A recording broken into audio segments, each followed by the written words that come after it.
एक नगर में एक बहुत धनवान साहूकार रहता था, जिसके घर में धन की कोई कमी नहीं थी। परंतु उसको एक बहुत बड़ा दुख था कि उसके कोई पुत्र नहीं था। वह इसी चिंता में दिन रात लगा रहता था। वह पुत्र की कामना के लिए प्रत्येक सोमवार को शिव जी का व्रत और पूजन भी किया करता था तथा सायंकाल को शिव जी के मंदिर में जाकर के शिव जी के सामने दीपक भी जलाया करता था।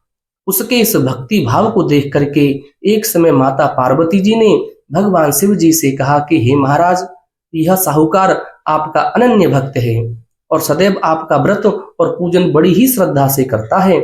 आपको इसकी मनोकामना अवश्य ही पूर्ण करनी चाहिए। शिव जी ने कहा कि हे पार्वती, यह संसार एक कर्म क्षेत्र है।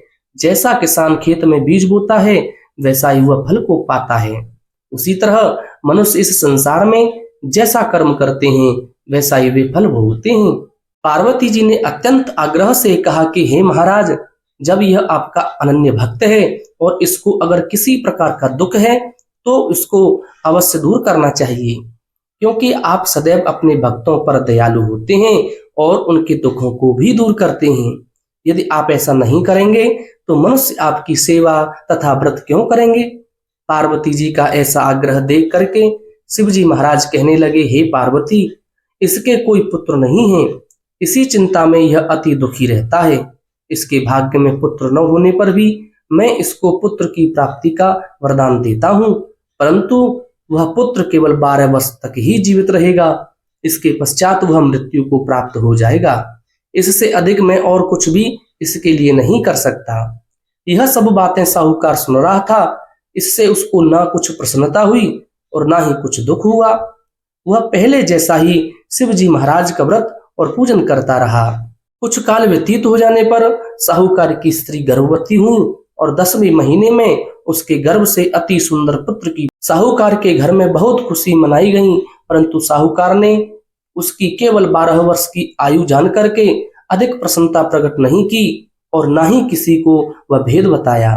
जब वह बालक 11 वर्ष का हो गया तो उस बालक की माता ने उसके पिता से विवाह आदि के लिए कहा। तो वह साहूकार कहने लगा कि अभी मैं इसका विवाह नहीं करूंगा, अपने पुत्र को काशी जी पढ़ने के लिए भेजूंगा।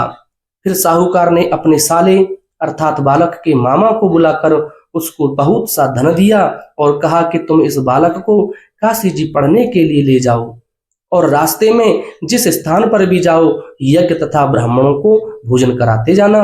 वह दोनों मामा भांजे यज्ञ करते और ब्राह्मणों को भोजन कराते जा रहे थे। रास्ते में उनको एक शहर पड़ा। उस शहर में राजा की कन्या का विवाह था और दूसरे राजा का लड़का जो विवाह कराने के लिए आया था वह एक आंख से काना था। उसके पिता को इस बात की बड़ी ही चिंता थी कि कहीं वर को देख करके कन्या के माता पिता विवाह में किसी प्रकार की कोई अड़चन पैदा न कर दें।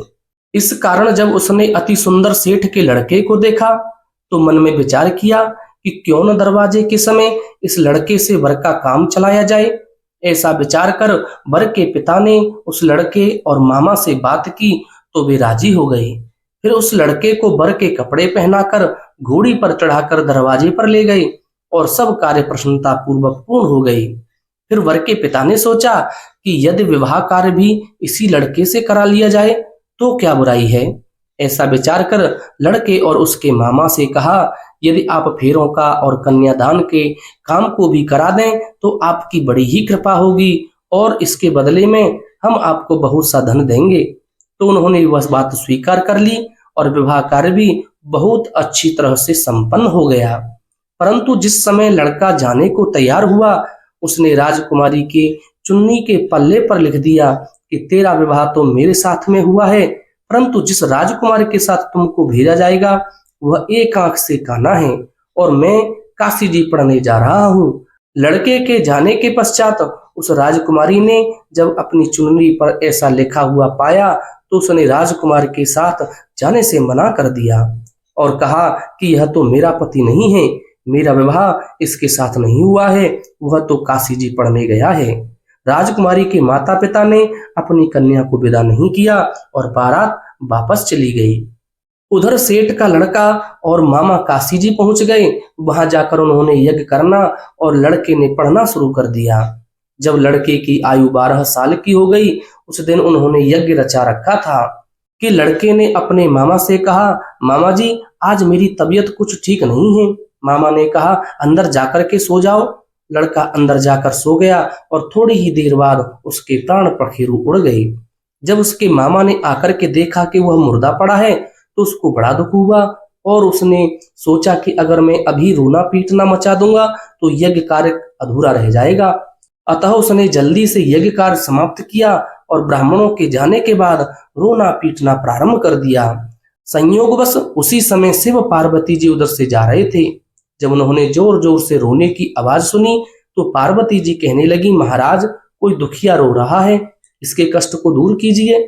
जब शिव पार्वती जी ने पास जाकर देखा तो वहां एक लड़का मुर्दा पड़ा था। पार्वती जी कहने लगी, महाराज यह तो उसी सेठ का लड़का है जो आपके वरदान से हुआ था। शिव जी कहने लगे कि हे पार्वती, इसकी आयु इतनी ही थी, वह यह भोग चुका है। तब पार्वती माता ने कहा कि हे महाराज, इस बालक को और आयु दो ना, नहीं तो इसके माता पिता तड़प तड़प करके मर जाएंगे। पार्वती जी के बार बार आग्रह करने पर शिव जी ने उसको जीवन वरदान दिया और शिव जी महाराज की कृपा से लड़का जीवित हो गया। शिव जी और पार्वती जी कैलाश पर्वत की ओर चले गए। तब वह लड़का और मामा उसी प्रकार यज्ञ करते हुए ब्राह्मणों को भोजन कराते अपने घर की ओर चल पड़े। रास्ते में उसी शहर में आए जहां उसका विवाह हुआ था। वहां पर आकर उन्होंने यज्ञ आरंभ कर दिया तो उस लड़के के ससुर ने उसको पहचान लिया और अपने महल में ले जाकर के उसकी बड़ी खातिरदारी की। साथ ही बहुत से दास दासियों सहित आदर पूर्वक लड़की और जमाई को विदा किया। जब वह अपने शहर के निकट पहुंचे तो मामा ने कहा कि मैं पहले तुम्हारे घर जाकर खबर करके आता हूँ। जब उस लड़के का मामा घर पहुंचा, लड़के के माता पिता घर की छत पर बैठे थे और ये प्रण कर रखा था, यदि हमारा पुत्र सकुशल लौट आया तो हम राजी खुशी नीचे आ जाएंगे, नहीं तो छत से गिर करके अपने प्राण खो देंगे। इतने में उस लड़के के मामा ने आकर यह समाचार दिया कि आपका पुत्र आ गया है, तो उनको विश्वास नहीं आया। तब उसके मामा ने शपथ पूर्वक कहा कि आपका पुत्र अपनी पत्नी के साथ बहुत सारा धन साथ लेकर के आया है। तो सेठ जी ने आनंद के साथ उसका स्वागत किया और बड़ी प्रसन्नता पूर्वक वे साथ रहने लगे। इसी प्रकार जो कोई भी भक्त सोमवार के व्रत को धारण करता है अथवा इस कथा को पढ़ता या सुनाता है, उसकी समस्त मनोकामना पूर्ण होती हैं।